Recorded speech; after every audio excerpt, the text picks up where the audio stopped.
Brought to you by Gamezy. Win up to rupees 5 crores every day. Download the app now. All right, another day and another team. Sunrisers Hyderabad is the team for today, and this is a special series that we've brought in the build-up to the IPL season 15. And Sunrisers Hyderabad, a team that finished right at the bottom last season with just 3 victories.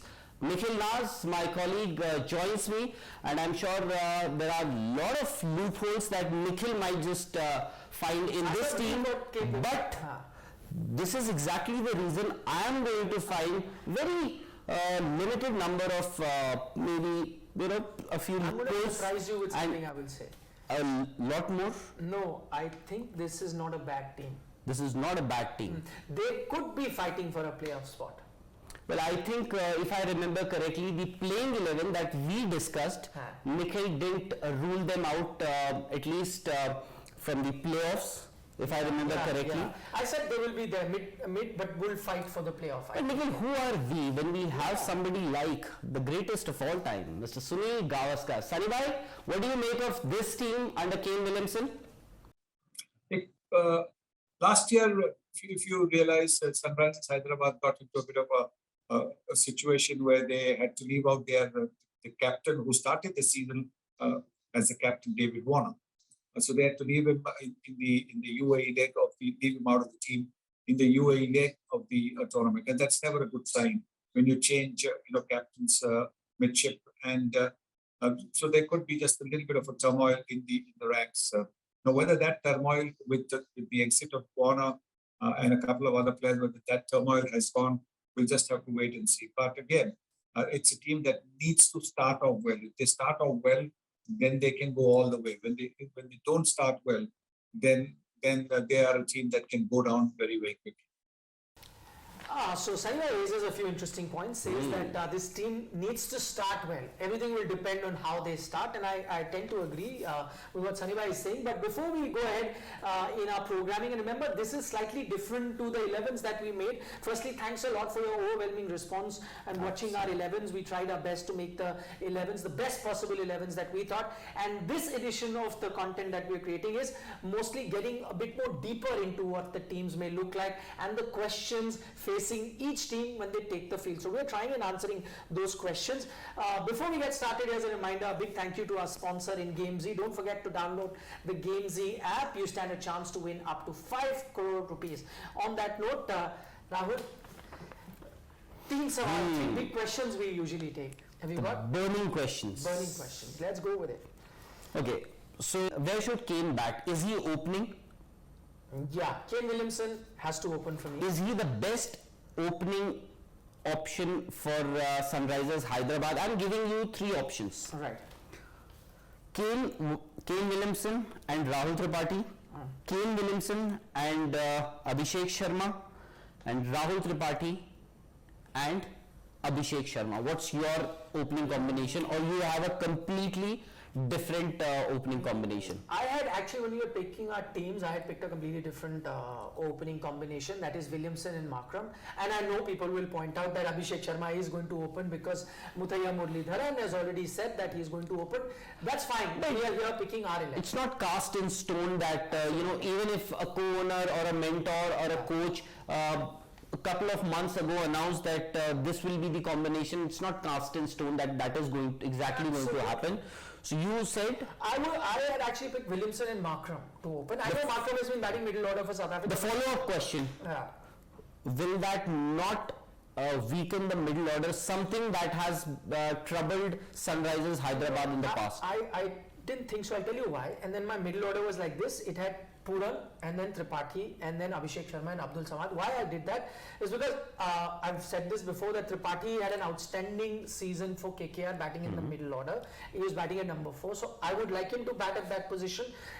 He can open. He's done very well as an opener. But I'm saying you sometimes don't get those number 4 batsmen, and if he did that job well, why not have him do that job? Puran was good at number 3, so that makes my batting order. And Abhishek Sharma, who you would have opened with, what SRH went with, I would still like him at 5 and Samad at 6, or vice versa, Samad at 5 and Sharma, right. because both these can tonk the ball. We know they're big hitters. So they are not the guys who I necessarily want them to play 50, 60 balls in a match. Kane Williamson is that guy. That's why I want to open. These are the guys, I want them to play 18, 20 balls or whatever, get me 40, 45 runs or 42 runs, whatever.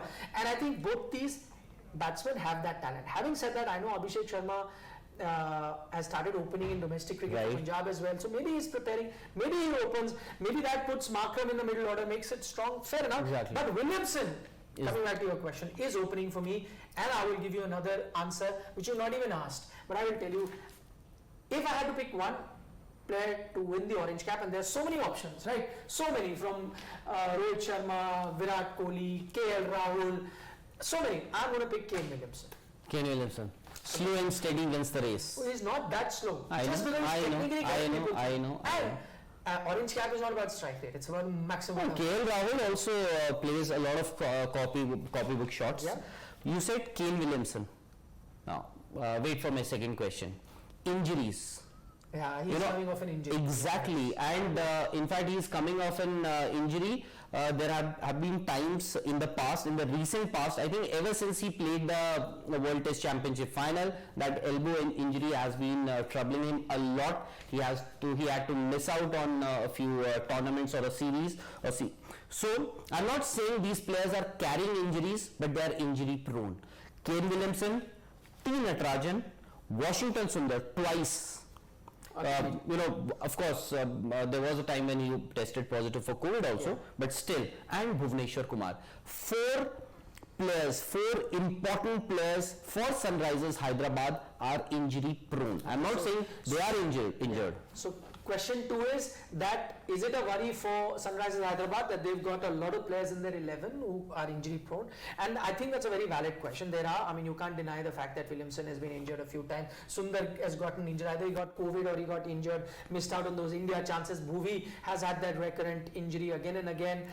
T. Natarajan had a very long time. He was out of international cricket. Good thing is now I saw T. Natarajan has been bowling in the visuals that you see, the match simulations and whatever they're doing. So he seemed fit, he's bowling, so that's a good thing.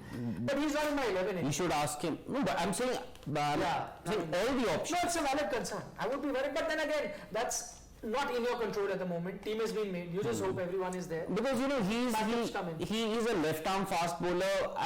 The team management, I just be tempted to have him in the team, especially he's an Indian left arm fast bowler, offers variety. I know they have somebody like Marco Jansen also. Yes. But tried and tested. No, I think they have decent Indian fast bowling options. Umran Malik is also there. So I've got Kartik Tyagi. So if you're going to play two, I'll give you all the options when we come to the next question. Go ahead. So my third and last question: death bowling. I think Sunrisers Hyderabad was one team that we all thought perhaps had the best bowling attack, at least in the last 2 or 3 seasons. Yes. Now I'm telling you the bowling attack. Attack in the sense the options that I answer. Bhuvneshwar Kumar Bhuvi will bowl in the death. As now will bowl in the death. Picked up steam last under Rohit Sharma's captaincy. Now both important overs for him. Kane Williamson will be his captain here. Yeah, doesn't matter. And also very good. And Nikhil, no disrespect to Bhuvneshwar Kumar, who in the past I thought was perhaps one of the best in the business. But he was India's #1 white ball bowler ahead of just yes. And I'm saying even around the world, he was one of the best. So Bhuvneshwar Kumar, we don't know. With all due respect, he was playing against 9-10 jacks, if I can use that word. Bhuvneshwar Kumar, Romario Sheffield, Umran Malik, relatively untested. We are just judging him. He was retained by the franchisee on the basis of his the extra pace that he could generate. Kartik Tyagi, last season was a revelation, especially that 1 over. So I've got Shreyas Gopal, Marco Jansen. I am saying death bowling is a concern. At least that's what I think. I'm happy with Bhuvi, Kartik Tyagi, and either Sean Abbott or Jansen or whoever is that third fast bowler. So these 3 will do the job for me. Death bowling done. I'm happy.